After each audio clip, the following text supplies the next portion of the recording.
হজরত আবু বকর সিদ্দিক রাজিয়াল্লাহু আনহু বলেন, যখন আমি ইয়েমেনে আমার কেনাকাটা এবং ব্যবসা শেষ করেছিলাম তখন আমি তার কাছে গেলাম।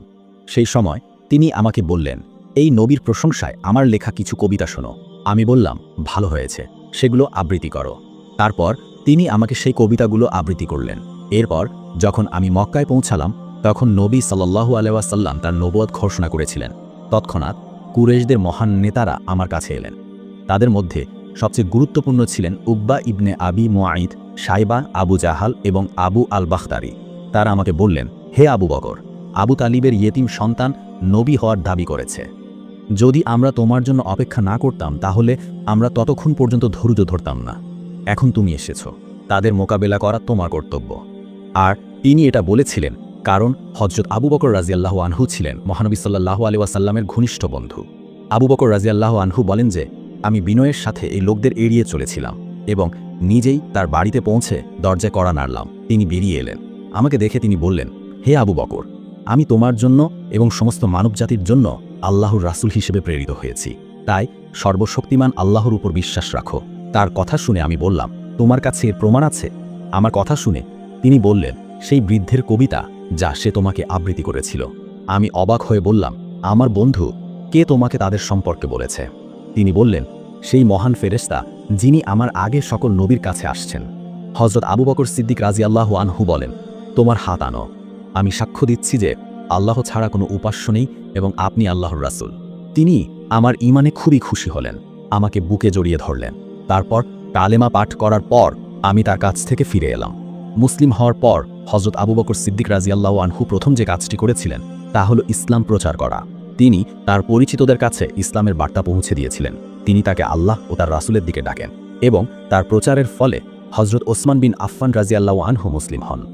হযরত ওসমান রাজিয়াল্লাহু আনহুর মুসলিম হওয়ার খবর যখন তার চাচা হাকামের কাছে পৌঁছায় তখন তিনি তাকে জড়িয়ে ধরে বলেন, তাহলে সে তার পূর্বপুরুষদের ধর্ম ত্যাগ করে মুহাম্মদের ধর্ম গ্রহণ করে। আল্লাহর কসম, তুমি এই ধর্ম ত্যাগ না করা পর্যন্ত আমি তোমাকে ত্যাগ করব না। এই কথা শুনে হযরত ওসমান গনি রাজিয়াল্লাহু আনহু বলেন, আল্লাহর কসম, আমি কখনোই এই ধর্ম ত্যাগ করব না। যখন তার চাচা তার দৃঢ়তা ও অবিচলতা দেখে তাকে ধোঁয়ার মধ্যে দাঁড় করান এবং তার জন্য কষ্টকর পরিস্থিতির সৃষ্টি করেন, হযরত ওসমান রাজিয়াল্লাহু আনহু অবিচল থাকেন।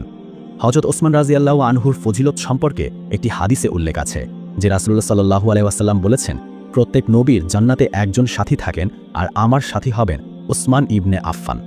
হযরত আবু বকর রাজিয়াল্লাহু আনহু ইসলাম প্রচার করতে থাকেন। তার প্রচেষ্টার মাধ্যমে হযরত ওসমান রাজিয়াল্লাহু আনহুর পরে হযরত জুবাইর ইবনে আল আওয়ামও মুসলিম হন। তখন তার বয়স ছিল ৮ বছর।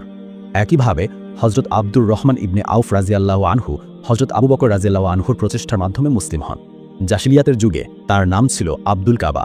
নবী সাল্লাল্লাহু আলাইহি ওয়াসাল্লাম তার নাম রাখেন আব্দুর রহমান। এই আব্দুর রহমান ইবনে আউফ রাজিয়াল্লাহু আনহু বলেন যে, উমাইয়া ইবনে খালাফ আমার বন্ধু ছিল। একদিন সে আমাকে বলল, তুমি তোমার পিতার দেওয়া নাম ত্যাগ করেছ।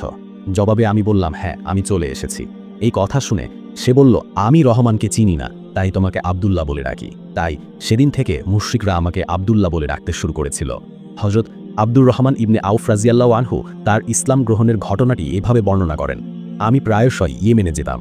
যখনই আমি সেখানে যেতাম তখনই আমি আসকালান ইবনে আওয়াকিফ হিমিয়ারির বাড়িতে থাকতাম এবং যখনই আমি তার কাছে যেতাম তিনি আমাকে জিজ্ঞাসা করতেন, তোমাদের মধ্যে কি সেই ব্যক্তি আবির্ভূত হয়েছে যার খ্যাতি ও খ্যাতি জানা আছে?